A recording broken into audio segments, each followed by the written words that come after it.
Il y a fort longtemps, par une chaude journée d'été, une petite fille aux cheveux blonds comme les blés se promenait seule dans un grand pré. Elle reniflait de jolies fleurs bleues et courait après les papillons. Un gros nuage noir apparut soudain dans le ciel et masqua le soleil. La petite fille leva la tête, inquiète, tout en continuant à marcher. Elle ne vit pas le trou à quelques pas d'elle, en partie dissimulé par des hautes herbes. Au moment où le soleil repointait timidement le bout de son nez, la fillette sombra dans l'obscurité en hurlant. Peu après, les parents de la petite fille, ne la voyant pas revenir, commencèrent à s'inquiéter et à la chercher partout dans le quartier. Des amis et des voisins se sont joints à eux, criant le prénom de la fillette et fouillant dans les buissons, les parcs de jeux et tout autre endroit où elle aurait pu aller. Rien. Ils firent chou blanc. Le lendemain, les recherches reprirent.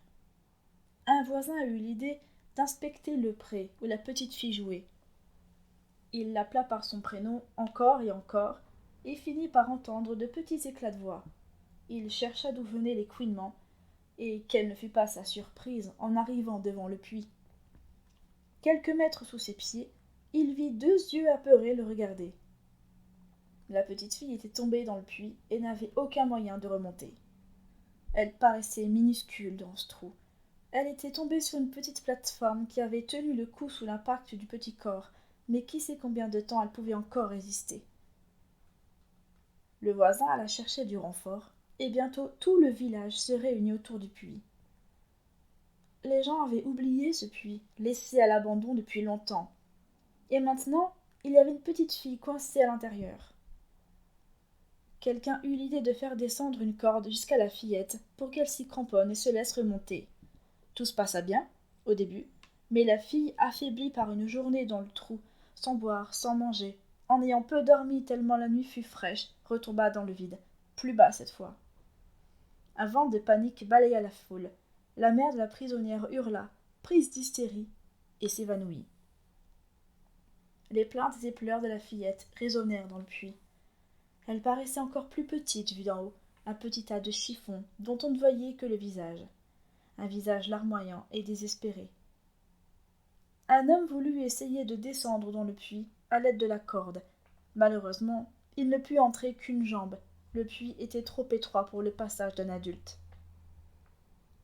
La mère de la petite fille insista pour qu'on fasse descendre de l'eau et de la nourriture, afin qu'elle puisse reprendre des forces. La fillette commençait sérieusement à se plaindre de douleurs dans les jambes. Elle ne pouvait pas s'asseoir ni s'allonger. Un autre homme eut l'idée de creuser un deuxième puits, juste à côté, et d'ouvrir une galerie pour parvenir à la jeune prisonnière.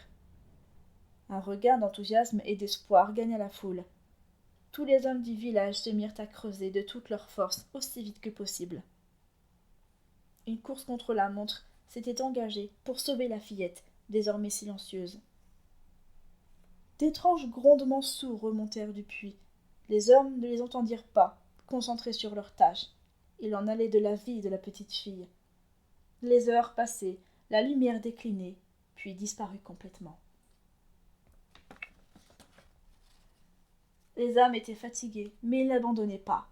Le puits, déjà bien étroit et sombre, n'était plus qu'un trou noir, la porte d'accès vers l'enfer. Rien n'était plus obscur et lugubre que cette bouche béante qui ne demandait qu'à s'ouvrir pour tous les avaler, un par un jusqu'au dernier. Les villageois attendaient impatiemment, tenaillés par l'angoisse et la peur, joignant les mains dans une ultime prière. On ne distinguait plus le front des braves qui dépensaient leur énergie, pelletée après pelletée, soutenus par quelques-uns qui entamaient des chants. Les grondements qui remontaient du puits se firent plus sourds, plus forts, plus bruyants. Ils résonnèrent dans le silence mortel de la nuit, faisant frissonner de terreur chaque homme, chaque femme, chaque enfant, étouffant le sentiment de bonheur avant même qu'il naisse. Les coups de pelle stoppèrent, trop tard. Les ténèbres avaient englouti la fillette, faisant disparaître ses complaintes et son petit corps dans l'oubli, loin de tout, inaccessible. La stupeur frappa l'assemblée, immobile, une armée d'ombres dans l'obscurité, qui se transformèrent en statues de marbre dès les premières lueurs du jour.